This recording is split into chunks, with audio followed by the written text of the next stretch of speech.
On a parlé de racisme avec les jeunes de la chorale Aquarium, une chorale d'enfants et de jeunes qui viennent d'un peu partout et qui annoncent l'évangile, qui parlent de Jésus dans leurs chansons, dans leurs spectacles. On a parlé de racisme et c'était intéressant. On a commencé en disant que dans la Bible, il y a un récit qui semble parler de racisme.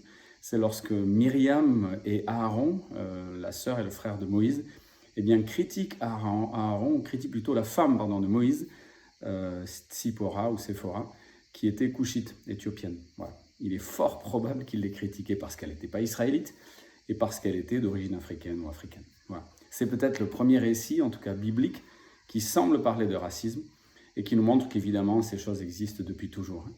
Avec les jeunes, on s'est demandé d'où venait le racisme et qu'est-ce qu'il était. Le mot race nous a interpellés. On s'est dit qu'en fait, il semblerait bien qu'aujourd'hui, les scientifiques disent qu'il n'y a pas de race. En tout cas, il n'y a pas plusieurs races, il y a la race humaine. Et ensuite, il y a des cultures, il y a des civilisations, il y a des différences morphologiques ou physiologiques qui sont dues aux endroits où on est, les endroits où on a grandi, les endroits où on évolue. Mais il n'y a pas vraiment de race. Et donc, évidemment, il n'y a pas de race supérieure ou inférieure à d'autres. Voilà, on a évoqué cette question-là. Et du coup, on a évoqué toutes les questions qui parlent dans la Bible de se sentir supérieur aux autres. On a évoqué ces textes qui disent « Ne vous considérez les autres comme supérieurs à vous-même ». Alors évidemment, c'est dans l'Église, entre chrétiens. Mais déjà, ça devrait éviter à tous les chrétiens d'être racistes, puisque le racisme va démarrer avec cette idée qu'on est supérieur aux autres et on va avoir une attitude et des paroles qui montrent cette supériorité ressentie ou comprise ou imaginée ou fantasmée. Voilà. Ensuite, on s'est posé la question de comment est-ce qu'on réagit par rapport à des actes de racisme. Lorsque quelqu'un dans une cour d'école ou lorsque quelqu'un au collège dit des paroles qui semblent racistes, on a proposé en fait de discuter avec cette personne et de dire mais qu'est-ce que tu veux dire vraiment, explique-moi ce que tu veux dire et pourquoi tu veux le dire. Et s'il s'avère que ces propos sont vraiment racistes, eh bien il faut essayer de régler ça comme des adultes ou alors il faut demander à des adultes de nous aider à régler ça. Il y a des paroles et il y a des comportements qui sont condamnables devant la loi française et on peut porter plainte quand c'est grave, on peut dénoncer, on veut que justice soit faite, même si on ne va pas ressentir de haine pour la personne, en tout cas si on est chrétien, on en a parlé avec les jeunes, on est appelé à aimer notre prochain et même à aimer notre ennemi. On a reconnu qu'il y a un racisme très fort vis-à-vis des populations nord-africaines, on associe les musulmans à l'intégrisme musulman, on associe les Arabes ou les Nord-Africains à tout ce qui ressemble à l'islam violent. Et du coup, il y a des gens qui vont dire les Arabes ou les musulmans en généralisant et en voyant chez eux des terroristes potentiels, en voyant chez eux aussi l'ennemi. Et cet ennemi dont parle Jésus, eh bien, on est appelé à l'aimer. Ça ne veut pas dire qu'on est d'accord avec tout ce que font les terroristes violents. Ça ne veut pas dire qu'on laisse passer.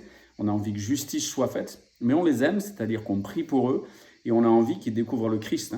Finalement, la solution ultime pour lutter contre le racisme, c'est de découvrir qu'il y a un seul Dieu, que ce Dieu a créé les êtres humains et que s'il y a un problème qui s'appelle le péché, qui fait qu'on a tous des pensées et des attitudes mauvaises, eh bien pour s'attaquer vraiment à ce problème, il faut revenir à Dieu et que son esprit puisse nous aider à lutter contre le péché.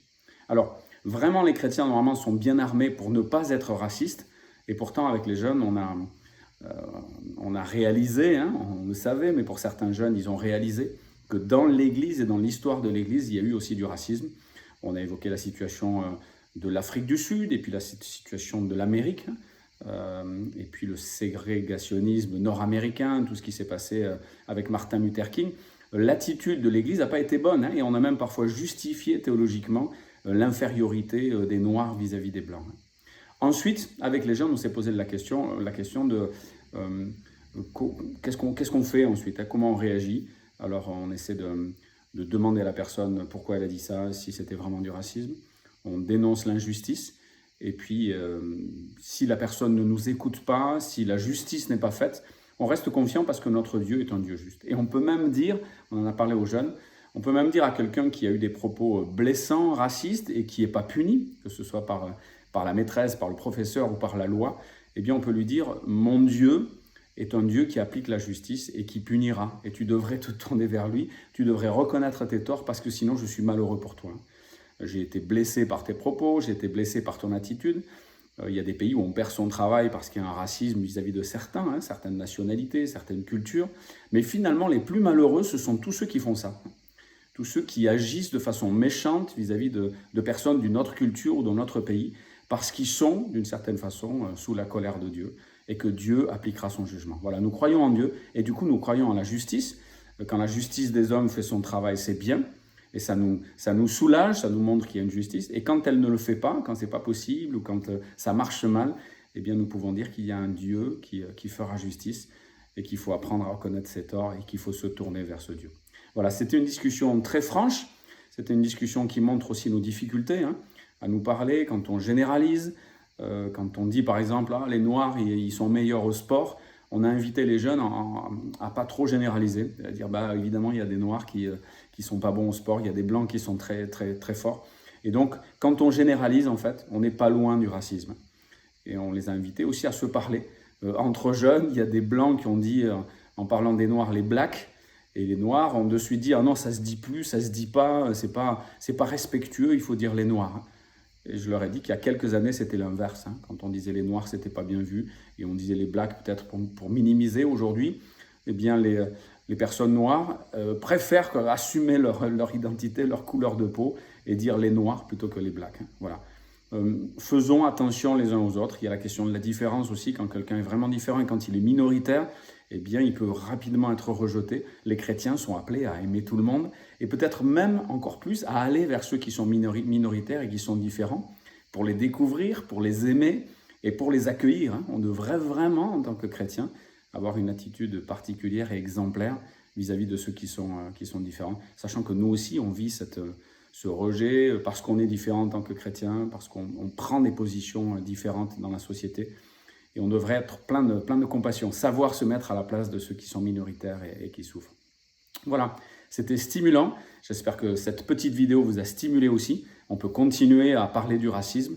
On peut lutter en tant que non-chrétien contre le racisme. Dans une société, on doit lutter contre le racisme. Mais finalement, contre tous ces sentiments de supériorité qui amènent des comportements méchants et humiliants et blessants.